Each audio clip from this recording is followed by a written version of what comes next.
اهلا بكم مشاهدينا الكرام في كل مكان، وحلقه جديده من حلقات بيت العيله مع حضراتكم على الهواء مباشره لمده ساعه ونص. هنستعرض فيها مجموعه من فقراتنا اللي ان شاء الله تحوز على اعجابكم. اول فقراتنا وهنتكلم فيها عن السفر والمصريين وحلم الهجره.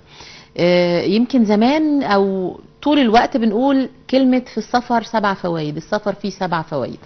يمكن انا نفسي ما كنتش اعرف ايه هم ال7، بس انا برددها طول الوقت ان السفر فيه 7 فوائد. فوائد السفر ال7: اول حاجة تفريج الهموم، طلب الرزق، طلب العلم النافع، تحصيل الاداب، صحبة كرام الناس، استجابة الدعاء، الخبرة في الناس. دول ال7 فوائد الخاصين بالسفر. لكن هل احنا بنسافر علشان ندور على ال7 فوائد دول، ولا بيبقى عندنا حلم تامن وهو حلم الثراء السريع؟ في ناس بتقول الهجرة الغير شرعية للشباب مش بس بيحكمها الثراء السريع، بيحكمها ايضا طلب الرزق، انهم ممكن يكونوا مش عارفين يعيشوا او مش لاقيين قوت يومهم، فده وارد جدا وده حقهم طبعا. ولكن ولا تلقوا بانفسكم في التهلكة. خلونا ندخل في الموضوع ونتكلم عن حلم الشباب في السفر وحلمهم لتحقيق املهم مع ضيفتنا اللي مشرفانا داخل الاستوديو. بيسعدنا يكون معانا دكتوره حنان رشدي الجندي، استشاري تنميه الموارد البشريه. اهلا بيكي معانا دكتوره. اهلا بيكي، مساء الخير. مساء النور ونورتينا. وخليني ابدا معاكي بوجهه نظرك في الهجره بشكل عام.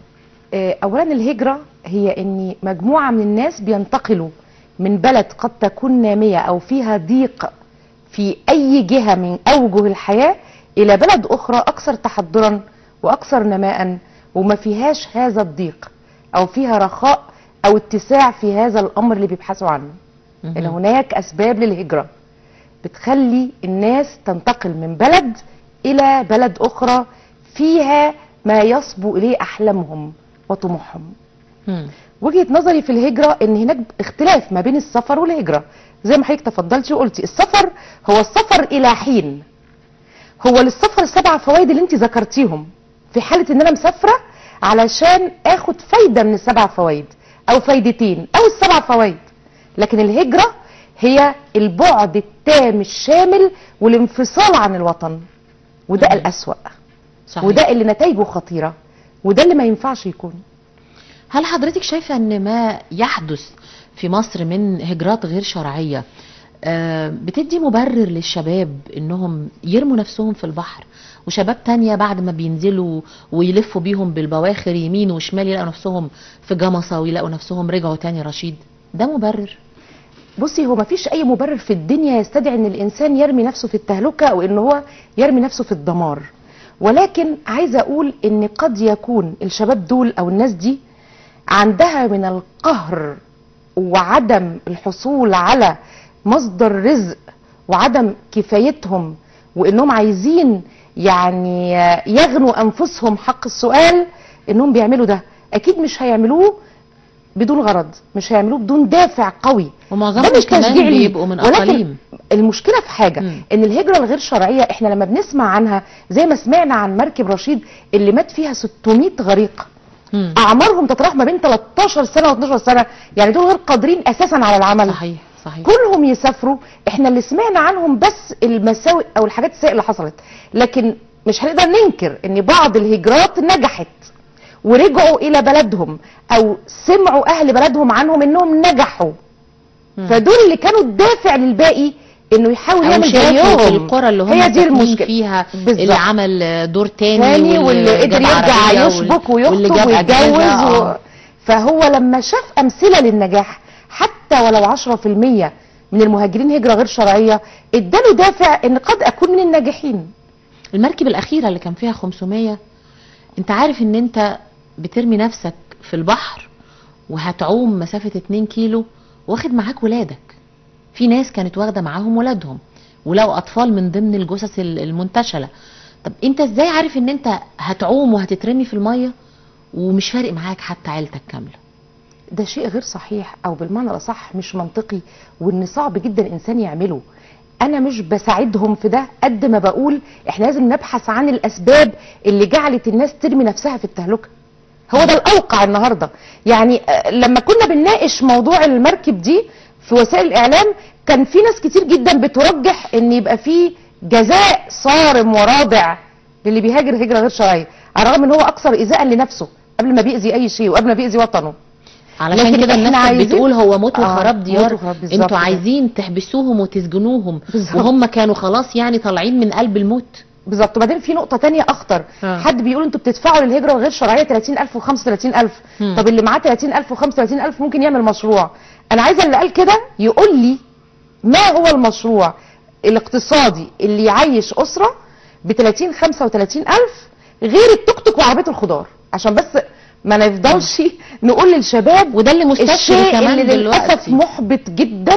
ان كلنا ده ننصح الشباب اشتغل حتى لو ما فيش شغل، اللي عايز يشتغل يشتغل، واللي عايز يعمل هيعمل. اشتري لك توك توك، اشتغل عربيه خضار، وقف جنب الجمعيه. يا جماعه احنا لازم نكون منطقيين وعقلانيين.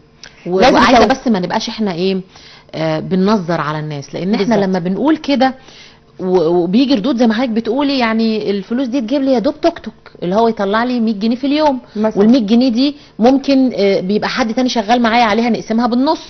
طيب انا دلوقتي لما بكون مؤهل وبشتغل على توك توك بتقولوا لي بدل ما تشوف لك صنعه محترمه بتشتغل على توك توك، ما حدش عاجبه حاجه. ما حدش عاجبه حاجه.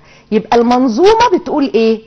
ان قبل ما اخرج دفعات هائله من كليات لا يطلبها سوق العمل اشوف حاجه سوق العمل. صحيح. قبل ما اخرج الدفعات دي. صحيح. يعني مش فقط ان الاقي مهنه. يعني انا شفت في وزاره القوى العامله وسمعت في الاعلام ان وزير القوى العامله بيقول ان في الافات من مش فاكره الرقم بس خضني، ان في الافات من الوظائف مش لاقيه ناس يشتغلوها.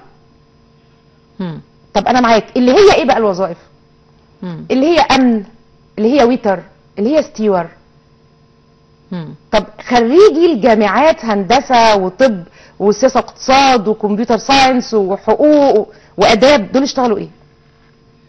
صحيح. لازم العمل المناسب، مش العمل وبس، مش توفير عمل وبس، توفير عمل ملائم. خلي بالك ان حتى احنا عندنا هجرة العقول والادمغة، وده اصعب. احنا عندنا بره خبرات في بلاد العالم 86,000 عالم مصري، ودول ناس نقدر نقول عليهم ان هم بيعيشوا حياة كريمة، ولكنهم شايفين ان فكرهم مش متقدر. 86,000 عالم، فيهم 42 رئيس جامعة خارج مصر، فيهم 18,000 عالم ذرة. دول خارج مصر على فكرة. 18,000 خارج مصر؟ امال باقي 1800 خارج مصر. 1800. طب جوه مصر في قد ايه؟ تخيل عالم ذرة. بما معناه ان الناس دي بقى ما هياش هجرة غير شرعية، ما هياش هجرة بيدور على مصدر رزق، لا هو بحث عن تقدير. بحث عن التقدير. الناس دي بتقتبس وتسرق مننا عقولنا الواعية اللي احنا اولى بيها في مصر. ففي هنا ايه اللي بيتصرف على البحث العلمي؟ فين قوة الجذب للعقول المبتكرة المبدعة؟ البحث العلمي من الموازنة العامة 3%. كلام مش عايز اقول لك اسرائيل كام في المية؟ لا 27. يعني بما معناه ان النهارده في هجرة عقول، هجرة ثقافات. صحيح. احنا زمان كنا بنروح ننير للبلاد العربية والاوروبية طريقها، كنا بنبحث العلماء يعلموا. ويستفزك قوي الناس اللي تقول بعد ما العالم من دول ينتشر بره ويظهر ويعلو نجمه زي ما احنا بنقول، يقولوا ما هو ساب بلده وخير بلده وراح يفيد بلاد تانية. طب انت قدرته هنا في بلدك؟ ما حصلش. انت ولو اتقدر على فكرة مش هيسيب بلده. خلي بالك ان الشعب المصري وانا على ثقة تامة باللي انا بقوله اكثر شعب له انتماء لارض بلده. صحيح. حتى اللي بيسافر، انت بتسمعي كم مرة اللي بيرجع يقول انا ببقى عايز في المطار اوطي ابوس تراب بلدي؟ كتير. ده ناس كتير.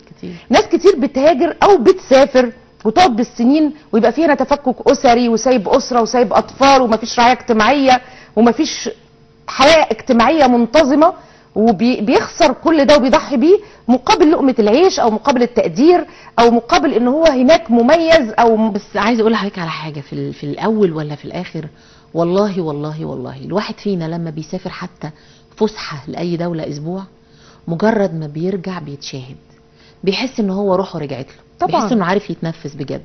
بغض النظر بقى ممكن حد دلوقتي يقول طب سفرينا، طب ودينا، واحنا مش عارف ايه الكلام الهدام ده، لكن هم نفسهم لو جربوا هيعرفوا قيمه البلد دي كويس قوي.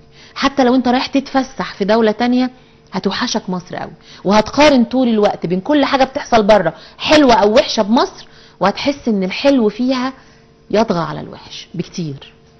بس احنا عايزين نقول حاجه برضو مهمه جدا، ان زي ما الابناء ليهم اتجاه الام واجبات في انهم يراعوها وانهم ينتموا ليها، ليهم حقوق كمان عند ليهم الأم. كمان حقوق طبعا. فاحنا ما نقدرش نجهلها او نتغاضى عنها علشان نبقى واقعيين. طبعا. اهم الحقوق دي اللي احنا بس قلناها. نفرق بين حاجه يا دكتوره بعد اتفضل. اذنك، الحقوق على او حقوق المواطن على الدوله والوطن، لان في ناس بتبقى رابطه جدا اداء حكومات بوطن وارض وهويه، ان انا خلاص قرفت من البلد انا مش طايق اعيش فيها لمجرد قرارات حكوميه. بالعكس بقى، انا معاكي في الحته دي جدا، ودايما انا اقولها لما يبقى عندي بعض الانتقادات او الاعتراضات على بعض ال ال ال ال ال الاوامر اللي بتؤخذ عن طريق الحكومه او البوليسي بتاعها او السيستم اللي هي ماشيه بيه او اي حاجه. يعني دايما اقول يا جماعه فرقوا ما بين حبي للبلد وهويتي المصريه اللي مش ممكن حد يزايد عليها، وما بين انتقادي او اعتراضي على امر ما قد يكون صح او لسياسات خطا. افراد متغيرين طول الوقت، متغيرين، ممكن صحيح. ما يكونش سياسه الحكومه عموما، ممكن صحيح. يكون سياسه جزئيه، سياسه اتجاه واحد او سياسه فتره، سياسه دور لشخص واحد، لكن مش معناه ابدا ان الوطن ده ملوش عليا حقوق، ان الوطن ده ما اقفش، انا لازم اقف جنبه في احلك الظروف بتاعته. امال مين هيقف جنبه غير ابنائه؟ ما تلاقي حد يقول لك واحنا خدنا ايه من البلد عشان نديها؟ لا، ما هو انت لو رجعت هتلاقي ان انت خدت منها كتير قوي. بغض النظر انت مش المفروض تاخد من البلد فلوس، مش المفروض اللي بتاخده من البلد طول الوقت دعم، انت بتاخد حاجات تانية كتير في المقابل. يمكن وقت البرنامج ما يسمحش ان احنا نتكلم في الحاجات اللي بتديها لنا مصر، والحاجات اللي احنا عن طريقها بنقدر لما نسافر اي بلد بنقول احنا مصريين واحنا مرفوعين الراس. سيبكوا بقى من سعر الدولار والازمه الاقتصاديه وان احنا قوت يومنا مش عارف ايه، وان الحد الادنى والحد الاقصى، دي كلها اسمها سياسات ملهاش اي علاقه بتاريخ بلدك. ارجع كده لتاريخ بلدك والتاريخ الاستعماري اللي عدى على مصر، وشوف مين مستعمر اثر فيك، اثر في مصر بالعكس او غير من هويتها. بالعكس، احنا اللي كان عندنا القدره ان احنا نجذب المستعمر للتاثير بطباعنا وبسلوكياتنا وبعاداتنا وتقاليدنا، كنا بنبصمهم اكتر دوله. دي حقيقه فعلا. يعني انت حضرتك بصي للدول العربيه كلها اللي كانت مستعمره زينا، زي تونس والمغرب ولبنان، الدول دي اغلبها تطبعت بطبع مثلا فرنسا اللي هي كانت مستعمره، مفيش عربي جدا، بيتكلموا لغه فرنسيه اكتر من اللغه العربيه. ده اذا بصينا للغه بس، ما بالك بباقي العادات والتقاليد. شوف فرنسا قعدت هنا قد ايه، واحنا اللي طبعا اسلموا وبيتكلموا عربي. فاحنا شعب عندنا فن تواصل جيد، عندنا ألفة، عندنا دفى، عندنا حب لبعضنا، عندنا ارتباط. يا ريت الكلام ده زي ما هو كلام عاطفي ومنطقي جدا يترجم الى فعل، يترجم لفعل من قبل الطرفين. الدولة تحاول تجذب العقول المصريه وما تحاولش انها تفرط فيها بسهوله، وخصوصا احنا عندنا مورد بشري خيالي. خلي بالك ان احنا عندنا نسبه الناس اللي بتشتغل من سن 18 سنه ل 60 سنه اللي هي القوه المورد البشري العامله 60%، يعني تلتين شعب مصر. صحيح. ودي قوه جباره على عكس المانيا مثلا، الهرم عندها بالمقلوب. صحيح. فمعنى كده وتعالي شوفي المانيا بقى في التقدم والتحضر. طب احنا ايه ينقصنا؟ عندي العقول البشريه، عندي ذلك المورد البشري الاهم من المورد المالي اللي اقدر استغله واحوله طاقه بدل الاعاقه. يبقى انا المفروض ان انا اعمل بقى المنظومه الصح عمليا وعلميا. الناس دي تدرس صح، المناهج التعليميه لازم يكون فيها نظر، لازم تاهلهم لسوق العمل تاهيل جيد، لازم يكون في تدريب تحويلي. لو انا النهارده ما عنديش ناس اوظفهم من الكليات دي، اعمل حاجه اسمها تدريب تحويلي. احنا دلوقتي كل ازمتنا التعليم، توجه حكومي. طبعا انك يبقى عندك توجه لاستخدام القوى البشريه اللي بتنتج عندك من التعليم. فانت من البدايه لازم تعرف انت بتعلم مين عشان ايه، عشان يطلع لك ايه. مش بس انت فاتح مدارس والمدارس دي بتصب وبترمي جوه الجامعات، والجامعات بتصب في الشارع على القهاوي وفي البيوت في الشارع. بالظبط. وكل واحد بقى الا ما نظر، يعني الا ما رحم ربي، اللي قادر على انه يعافر وينحت في الصخر يلاقي له وظيفه. بتعتمد على الجهود الذاتيه والواسطه والتميز خلينا الشخصي صراحة نفسه. يعني حتى لو ما بصيناش من الناحيه التشاؤميه، وازاي تشتغل على خليها نفسك. بلاش واسطه. بالظبط، خليها ان هو لازم يشتغل على نفسه ويبقى مميز جدا ويحارب. ده مش هقول انه مع غلط. دم قلبه بعد ما يتخرج في الدورات التدريبيه والكورسات الكورسات علشان يوصل، علشان انت الشهاده دي ما تعملش بيها حاجه خلي لوحدها. بالك انه ممكن يكون في فتره معينه قدر يصرف على نفسه او اسرته تصرف عليه بالعافيه لحد ما يتخرج، يعني ما عندهمش تاني مقدره انهم يكملوا صرف، دول عايزينه يتخرج عشان يساعد بقى. صحيح. يعني دي نقطه انا اعرف كمان. واحده لسه متخرجه من كليه تجاره وباعت موبايلها علشان تخش كورس ب 3000 جنيه.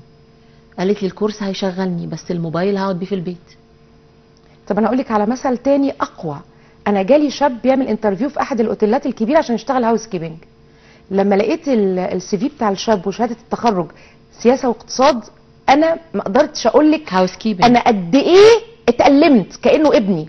سياسه واقتصاد وعايز يشتغل والله هاوس كيبنج. اقتصاد. فلما سالته قال لي انا بعمل رساله الماجستير فلازم اصرف على نفسي، مش هاخد من اسرتي تاني عشان اصرف على نفسي، مش لاقي شغل.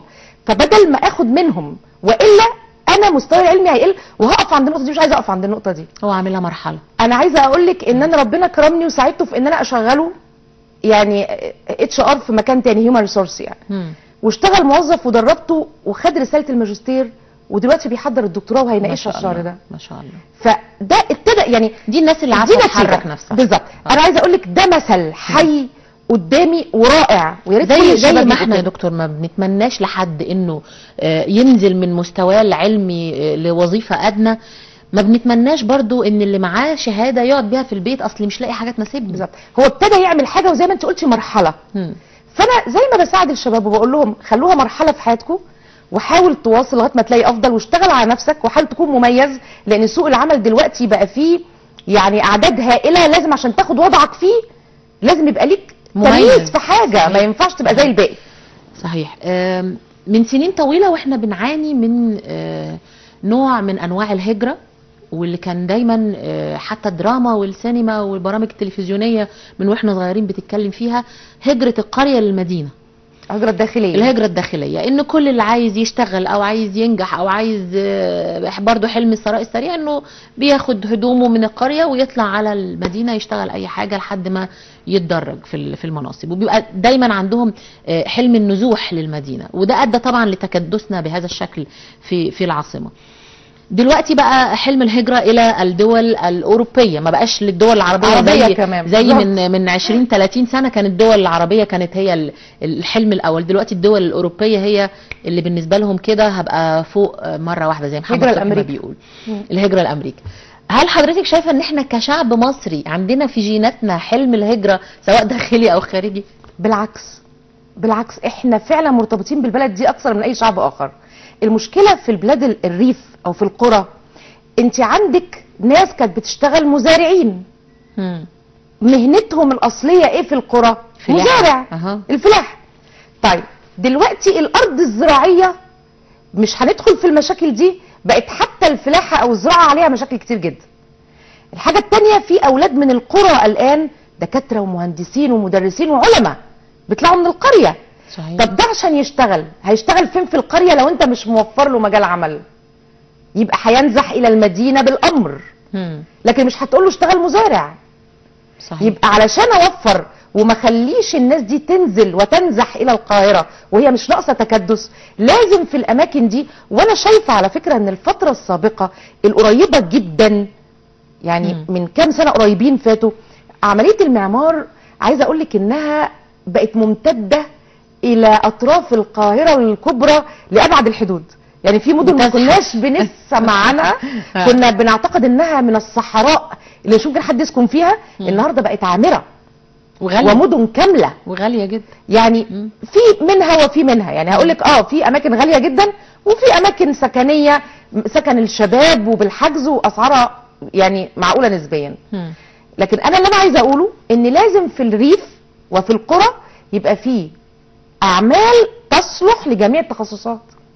صحيح. ده في قرى الاولاد اللي فيها في اعدادي بلاش في ابتدائي بيسافروا القريه تانية عشان ما فيش مدرسه اعدادي في القريه. صحيح. يبقى منين المدرس هيشتغل في القريه؟ واوقات ما يبقاش في مستشفى في القريه كلها برضه. بالظبط. فلو طفل اللي عقرب وعلى ما راحوا بيه بلد تانية ومات كان مات. يبقى معنى كده لو كل قريه المحافظين بقى، ما هو كل جزء في الحكومه عليه عمل على فكره، ما هو مش رئيس الجمهوريه بس هيشتغل. عارفه حضرتك مش رئيس الوزراء بس اللي هيشتغل. غرق مركب رشيد لما قالوا ان دول كلهم من قريه واحده، واتعملت تقارير اعلاميه كتيره جدا عن الاسباب وايه اللي ورا الموضوع، وازاي 500 يطلعوا كده من قريه واحده بهذا العدد. كذا واحد في تقرير قالوا البلد دي كلها ما فيهاش مصنع واحد، البلد دي لو اتعمل فيها مصنع واحد كنا قعدنا واشتغلنا وروحنا بالليل لعيالنا وما رميناش نفسنا في البحر. يبقى ده سبب قهري ولا لا؟ يبقى صح. هو مضطر ولا مش مضطر؟ والنهارده لما هينزل القاهره، بلاش يسافر بقى هجره شرعيه، هينزل القاهره يشتغل سهله؟ هيلاقي سكن؟ الفلوس هتقضيه مواصلات رايح جاي بلده؟ لا. هتكفيه هنا معيشه لوحده وتكفي يبعت لاسرته في البلد؟ لا طبعا مش هتكفي حاجه. طيب فالنهارده تشوفي اراء الناس في الشارع عشان ريت. يبقى كلامهم مع كلامنا. يا ريت. هنشوف مع حضراتكم تقرير عن اراء الجمهور في الشارع عن الهجره والسفر للخارج، وهنرجع تاني داخل الاستوديو.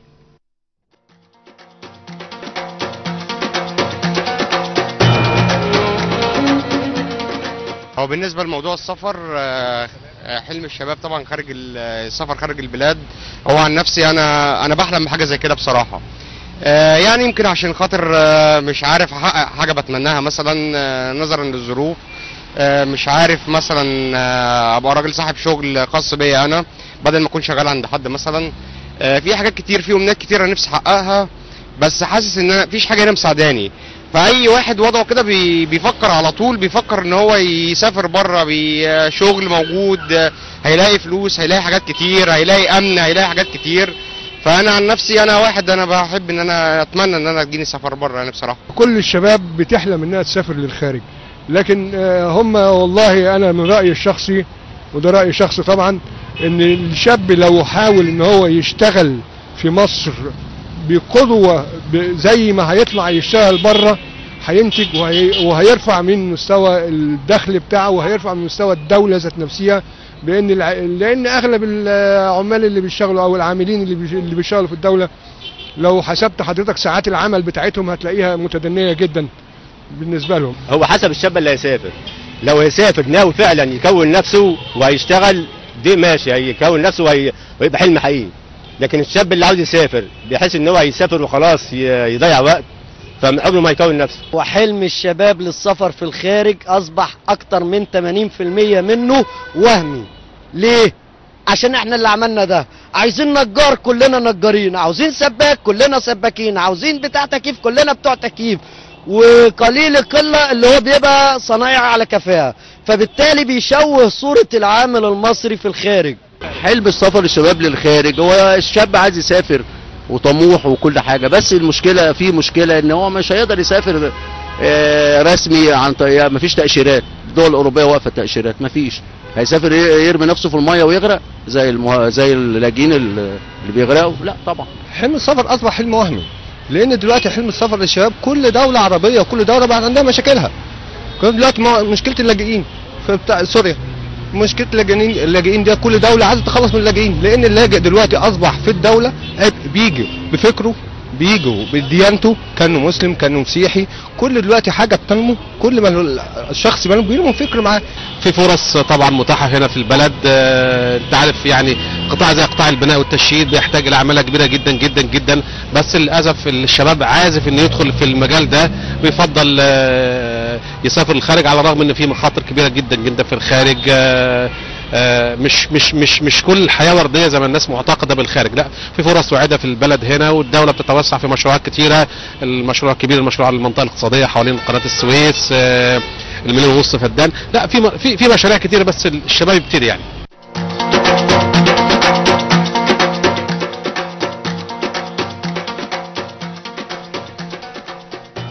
رجعنا مشاهدينا بعد ما شفنا التقرير وآراء الجمهور في الشارع، وخلوني اخد رأي دكتورة حنان في التقرير. رأي حضرتك ايه في كلام الضيوف؟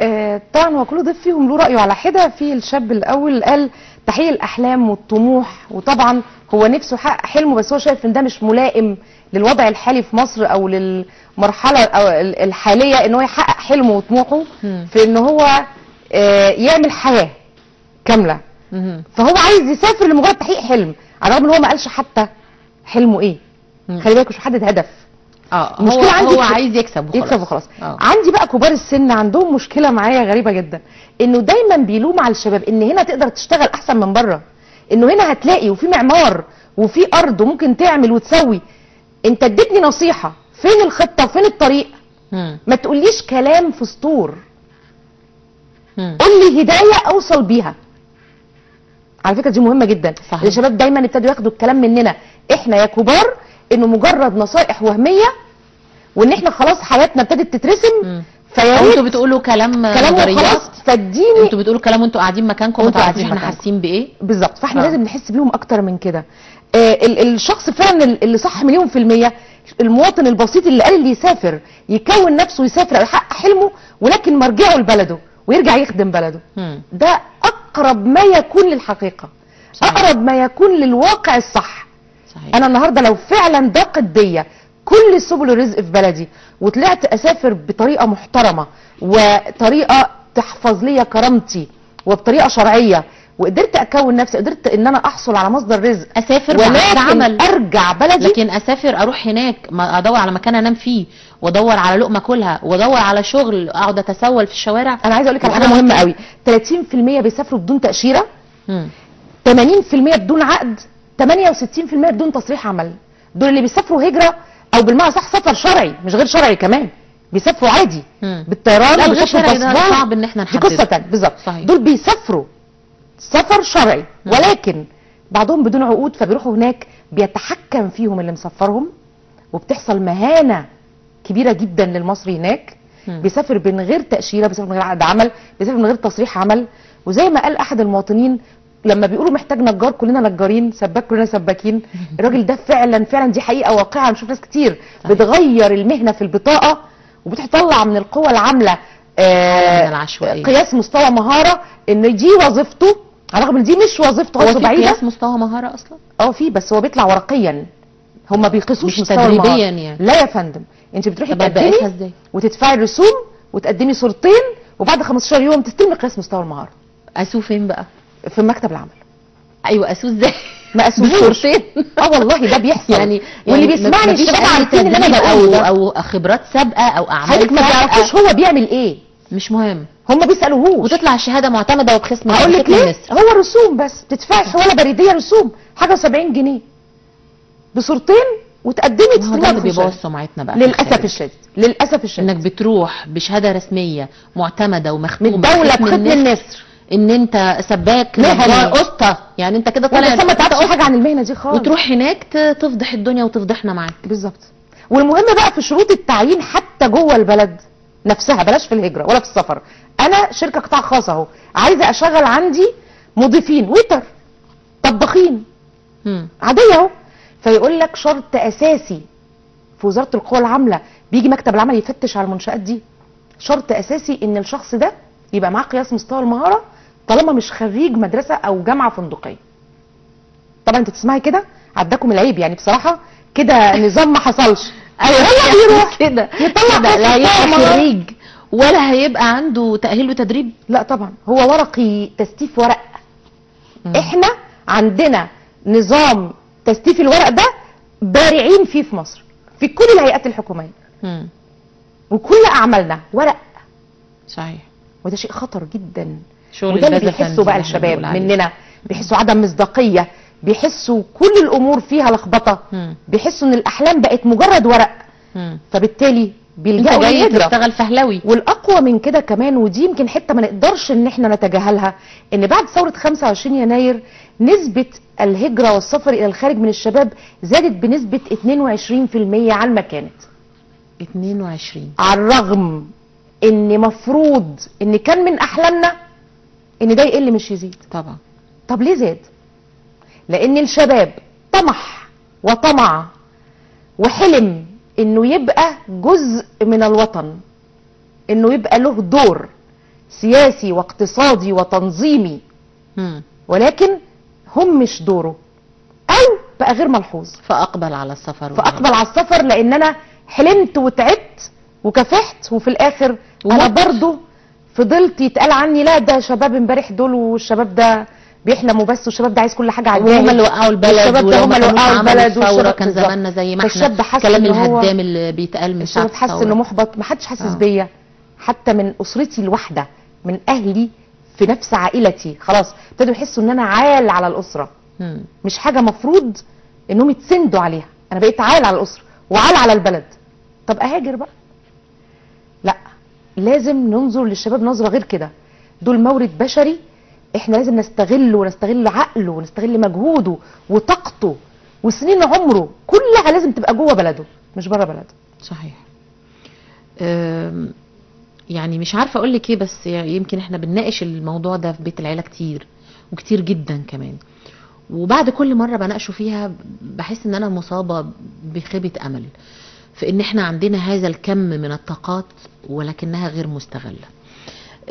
مؤتمر الشباب يمكن اداني امل شويه انه يكون في تحريك للمياه الراكده الخاصه بالشباب، ولكن احد اللي اتكلموا معايا من الشباب قالوا المؤتمر ده للشباب المتعلمه، للشباب المتنوره، للشباب اللي معاهم مؤهلات عاليه وماجستير ودكتوراه، لكن الشباب اللي معاهم دبلومات، الشباب اللي معاهم اعداديه، الشباب اللي معاهم ثانويه عامه، الشباب اللي هم بينزلوا سوق العمل بقى، هنعمل فيهم ايه؟ ما هو احنا بقى المشكله عندنا المفروض دي تبقى خطوه. يعني الشباب اللي اشترك في هذا المؤتمر ما ينفعش يشترك مجرد منظر، انت اشتركت ولقيت فيه فايده في حاجه معينه، لقيت فيه اتجاه في مجتمعك. في مجتمعك بايه بقى؟ ان كل مجموعه من الشباب دول يجتذبوا ويجمعوا حواليهم مجموعه من اللي اقل منهم ثقافه وسنا وعلما.